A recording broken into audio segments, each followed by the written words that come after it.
There is a voice that speaks to you before anyone else gets the chance.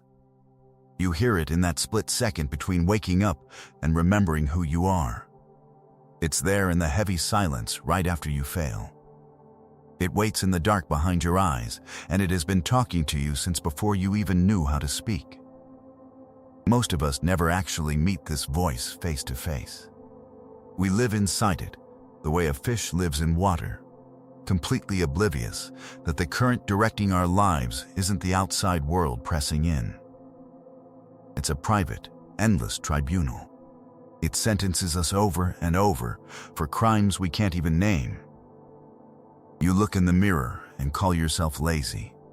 You tell yourself you aren't enough when a conversation hits an awkward silence. You brand yourself a fraud when someone praises the exact thing you built with your own hands. You do this so quietly, so automatically, that you mistake the prosecutor for your own personality. This is the war that decides every other war. It's not fought in boardrooms, bedrooms, or on the evening news. It happens in the few inches of space behind your forehead. It is fought in the moments before you act, and in the way you speak to yourself when you are by yourself. Very few people prevail in this conflict, because very few people are aware that they are fighting it. Think about the hesitation right before you send an email you've rewritten 6 times. Think of the dread before walking into a room where you suspect you aren't wanted. Recall the exact moment you make a mistake in front of someone whose opinion suddenly matters more than your own peace of mind. In every single one of those instances, a verdict is handed down before you even finish the thought. That verdict feels like absolute truth, but it isn't. It is just a habit dressed up as certainty. And habits, no matter how ancient or convincing, can be broken. 2,000 years before psychology had a name for any of this, a man sat awake in a freezing command tent on the edge of the known world. With mud on his boots and blood still drying on the daily battle reports, he did something almost no one in his position had any reason to do. He picked up a pen and started talking to himself. He wasn't writing for his soldiers, the Roman Senate, or even the gods. He kept a private journal in which he wrote only for himself and never intended for anyone else to read. He went by Marcus Aurelius. He ruled over an empire that was larger than any one mind could comprehend, but the only real territory he was interested in conquering was the one inside his own skull. He wrote because he realized something that most powerful leaders never do. If an emperor cannot control the small-minded, terrified voice that arises as soon as a report of failure reaches his desk, then leading an empire is pointless. The words he wrote in that freezing tent survived library fires, collapsed civilizations, and centuries of forgetting. He stumbled upon something that modern neuroscience would take 2 millennia to prove. The words you speak to yourself aren't just commentary on your life. They are the actual architecture of it. Change the narrative running beneath your actions, and you change the actions. Change the actions long enough, and you fundamentally change who you are. This isn't a cheap self-help platitude wrapped in a toga. This is a tested weapon. Forged in the harshest conditions a human mind can endure, it was refined by people who had every reason to break, but didn't. Epictetus was a slave long before he became a philosopher. His leg was deliberately snapped by a master trying to prove a point about power. Yet Epictetus is the one who penned the idea that has outlived every empire since. It is not events that disturb us, but our judgments about them. The iron chain was locked around his leg, but it never touched his mind. He simply refused to let his inner voice cooperate with his captors. Notice what he left out. He didn't claim that events don't hurt. He never said pain is an illusion, that a shattered leg doesn't ache, or that grief can simply be outthought. He said the meaning you attach to the pain, the story your mind spins about what just happened, is what either breaks you or sets you free. And unlike the event itself, that story has always been yours to write.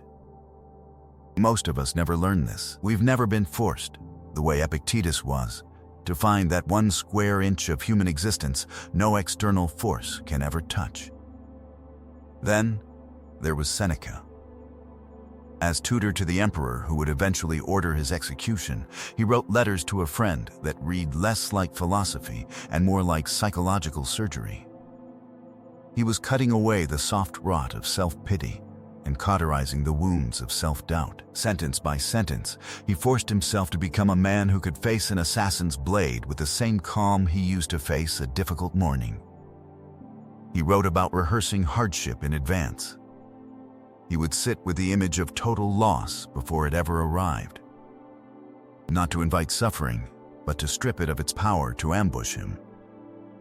He called it practicing poverty while surrounded by wealth, practicing exile while sitting at home, practicing death while still breathing.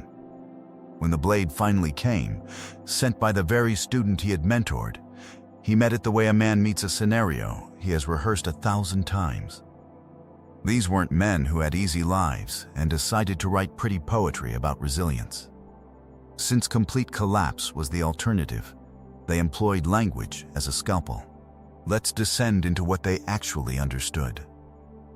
Today, the surface reading of Stoicism, the quote on a gym wall or a forearm tattoo, has flattened something dangerous and alive into something safe and forgettable. The real teaching is much sharper. The narrator inside your head was installed, not born, somewhere in your childhood, in a classroom, at a dinner table, or in the deafening silence of a parent's disappointment. You absorbed a voice that wasn't yours, and you've been mistaking it for the truth ever since. Picture an 8-year-old boy standing in a kitchen doorway. He's holding a drawing he's incredibly proud of, waiting for his mother to look up from the sink.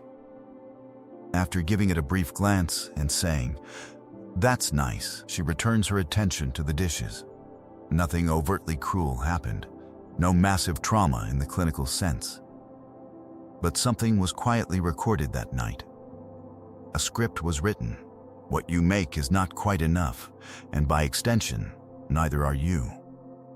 That boy grows up. He becomes a man who overworks to earn praise that never fully satisfies him. He deflects compliments. He feels a strange, gnawing discomfort in moments of stillness. Because stillness is when that old recording plays the loudest. He calls this ambition. He calls it holding himself to a high standard. He doesn't call it what it actually is, a 30-year hostage situation where he is both the captor and the captive. The psychological guard he built to protect that little boy has never been told the war is over. Or imagine a young woman the night before her most important presentation, standing in front of a mirror. She is prepared more thoroughly than anyone else in the room, yet she hears a whisper.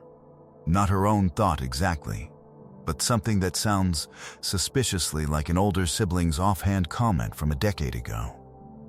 A passing joke about her not being the smart one. She walks into that boardroom with credentials that would silence any critic, but she still feels that familiar tightness in her throat.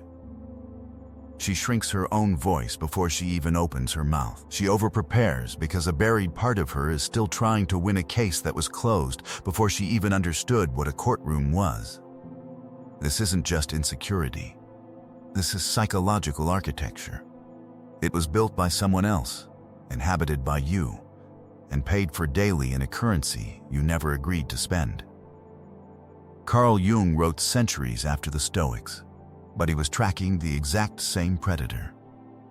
He understood that the parts of ourselves we refuse to look at don't just disappear. They go underground. They wait. And from the dark, they run the show far more effectively than they ever could in the daylight. You can't question what is unconscious. You can't reason with it. You think you're choosing your reactions, but you aren't. You are watching a puppet show and mistaking the strings for free will, simply because you refuse to look behind the curtain. Jung noticed something else too, something that makes this work incredibly uncomfortable, but wildly effective.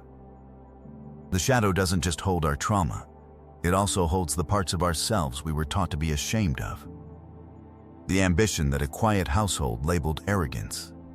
The anger a peaceful family deemed dangerous. Weakness is the proud parent that the average human needs. These pieces didn't vanish when they were exiled. They just went dormant. Now, they leak out sideways. They show up as intense envy toward people who live those traits openly. They manifest as sudden, unexplainable irritability. They create that persistent, low-grade feeling that you are just performing a version of yourself. What gets banished always waits by the door, and it will keep knocking in increasingly destructive ways until you finally let it back in and give it a seat at the table. The Stoics called this Prohairesis, the faculty of choice.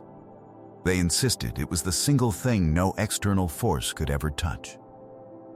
Marcus Aurelius didn't believe he could control the freezing weather, the crumbling borders, or the plague sweeping through Rome, but he staked his entire existence on the belief that the space between an event and your response to it is sovereign territory. Whoever controls the sentence spoken in that gap controls the person. Not the empire, not the plague, not the senators whispering behind his back. The person who commands their inner sentence commands the only thing they ever truly owned. Spoken aloud, it sounds almost too simple. How could this be the foundation of a philosophy that helped men face exile, poverty, and execution without flinching? But that simplicity is exactly why we ignore it. We crave complicated solutions for our painful problems because complexity feels like progress. Taking absolute responsibility for the script running beneath your own reactions feels almost insultingly basic. But it isn't basic. It is the most grueling discipline a human being can undertake. It requires you to stop outsourcing your self-worth to circumstances, to strangers, and to a version of fairness the universe never promised you. Jung would have agreed, with one crucial addition. You cannot claim sovereignty over territory you refuse to explore. You cannot master a voice you've never honestly listened to. Before you can rewrite what the narrator says, you have to stop flinching every time it speaks. Prohairesis without shadow work is just spiritual bypassing. It's reciting calm mantras over a wound you've never actually cleaned. Eventually, the unaddressed wound will scream louder than any philosophy you try to paste over it. Choice without brutal honesty is just denial, wearing the costume of wisdom. This is where most people quit. And I want you to notice, right in this moment, if some part of you wants to tap out. Facing your internal narrator means confronting things that are deeply unflattering. It means admitting that some of your self-criticism isn't humility at all. It's cowardice. It's a way of punishing yourself preemptively so nobody else's judgment can land harder than your own.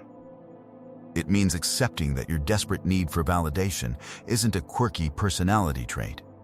It's an open wound, still begging for an answer it should have stopped seeking decades ago. It means realizing that your favorite excuse, the timing isn't right, the resources aren't there, the world isn't ready, isn't logical analysis. It's armor. And when you wear armor long after the war is over, it stops protecting you and starts imprisoning you. Stay with me here. This is exactly where your attention will try to drift. Your mind, highly uncomfortable with being observed this closely, will start reaching for a distraction. A notification, another tab, anything to escape the mirror. If you feel that itch right now, recognize it for what it is. That isn't boredom. That is your ego protecting itself in real time by making the truth feel unbearable to sit with. Don't obey it. Stay right here. If you can catch your mind desperately wanting to flee, you have already caught the ghost that has been running your life. That realization alone is worth everything. But we have to go deeper, because awareness without action is just a sophisticated form of self-pity. Friedrich Nietzsche looked at this exact predicament. the gap between the self you inherited and the self you could become. And he refused to call it healing. He called it overcoming. He believed comfort was the enemy of transformation. If you only ever soothe your wounded inner voice without demanding greatness from it, you will stay small forever. He wrote about Amor Fati, the love of fate. It's not passive resignation. It is a fierce, almost violent embrace of everything that has ever happened to you. The dismissive parent, the broken leg, the crumbling empire. You embrace it not despite the pain, but because of the raw material that pain provided. You cannot become who you are meant to be while holding a grudge against the exact conditions that forged you. Consider what this looks like in the real world. Imagine a woman who loses a career she spent a decade building, not through her own failure, but because of a corporate decision made by executives who don't even know her name. Her old, unexamined voice immediately tells her this confirms everything she secretly feared. She was never good enough, and the universe has finally caught up with her. That script is always available.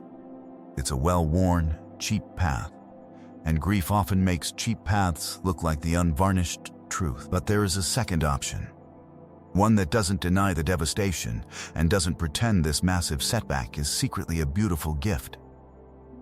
Instead, it asks a brutally honest question. What does this loss make possible that wasn't possible yesterday? And am I willing to become the kind of person who finds out? That is Amor Fati in practice. It is a fierce refusal to let a random circumstance dictate your identity. You didn't choose the event, but you always choose the sentence written about it. This is where Stoic discipline, Jungian shadow work, and Nietzsche's self-overcoming merge into a single daily practice. It begins the very second you open your eyes. Before you check your phone, before the world rushes in to tell you what to crave and who to fear. In that quiet window of early consciousness, a voice is going to speak to you. The only question is whether you have trained it, or whether you're still letting a childhood ghost or a lingering insecurity speak on your behalf. Speak to yourself the way Marcus Aurelius did in that freezing tent. Don't use cruelty, and don't use hollow flattery. Both are just different forms of lying. Speak with the unflinching respect you would offer a trusted soldier you were sending into a difficult battle. Tell yourself the absolute truth about what needs to be done, without the theatrical self-loathing that so often masquerades as motivation. Acknowledge what you are capable of, without the inflated ego that masquerades as confidence. This distinction is critical. Self-loathing disguised as discipline might get you out of bed for a few years, but it builds your life on a foundation of fear. And like any addiction, a fear-based life eventually requires larger and larger doses of punishment, just to maintain the same results. Hollow flattery is just as useless. It shatters the moment reality pushes back. The only sustainable voice is the honest one. It's the voice that can look a massive failure dead in the eye and say, "This did not go how we wanted. Here is what it cost. Here is what it taught us. Now, get up." It does this without a single wasted syllable of pity or denial. This isn't positive thinking. Positive thinking is just a fresh coat of paint over rotting wood. This is structural repair. It's slower, it's unglamorous, but it's the only thing that holds weight when the storm actually hits. And the storm will hit. The mental architecture you build in the quiet years is the only thing that will keep you standing. Watch what happens when a person does this consistently. They stop outsourcing their worth to rooms full of people who will forget them by morning. They stop treating every minor mistake as evidence in a lifelong prosecution. Their posture shifts before their circumstances ever do. Their decisions become quieter, yet infinitely more decisive, because they are no longer negotiating with a committee of old anxieties.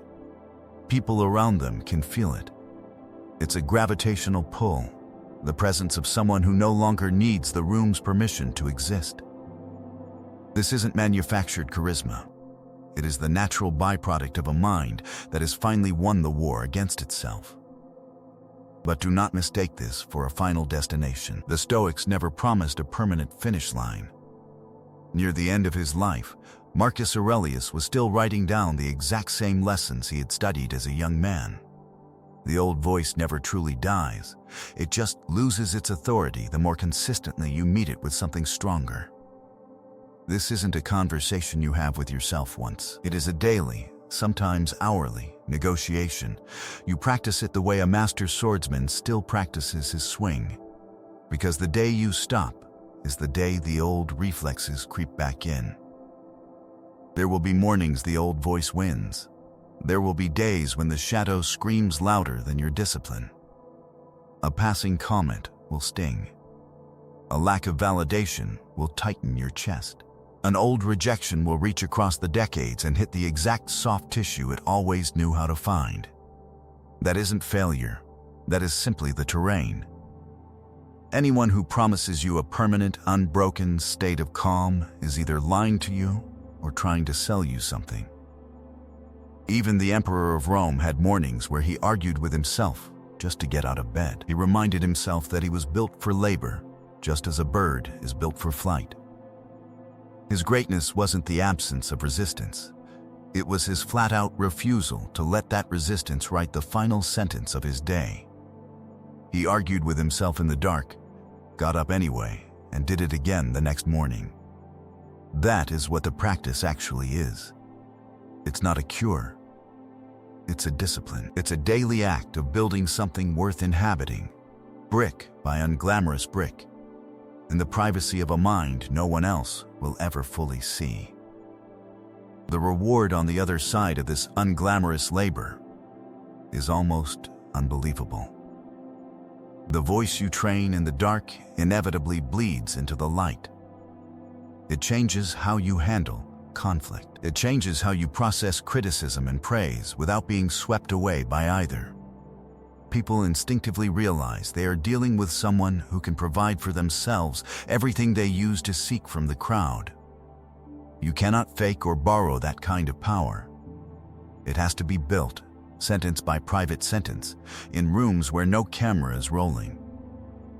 So here is the challenge. Tomorrow morning, in that quiet window before the world gets a vote on who you are, just listen. Don't fight the inner voice yet. Just observe it. Notice who is actually speaking. Is it really you? Or are you carrying someone else's decades-old disappointment around in your mouth and calling it your personality? If you have the courage, write that first sentence down, not a vague summary, but the exact words the voice used. Read it back. Ask yourself, is this something a wise, unshakable mentor would say to someone they deeply believed in? If the answer is no, you have just located the exact coordinates where your psychological rebuild needs to begin. This requires no equipment and no one's permission. This single, honest act of listening is the foundation of true personal sovereignty. If you can sit through the discomfort of examining your own mental architecture without flinching away to a distraction, you already possess a stronger mind than most. But that strength means nothing if it fades the second this video ends. Don't let this be just another interesting concept you file away and forget by tomorrow. The greats didn't become great by admiring wisdom from a safe distance. They became great by applying it when it was deeply inconvenient, in freezing tents, in chains, and in the friction of totally ordinary days. Your defining moment won't announce itself with trumpets. It will arrive disguised as an unremarkable Tuesday, a frustrating email, or a heavy silence at a dinner table. That is where the practice lives. It waits in that unwitnessed second tomorrow morning when the old voice speaks, and you, finally, choose to answer it differently. I will see you in the next one.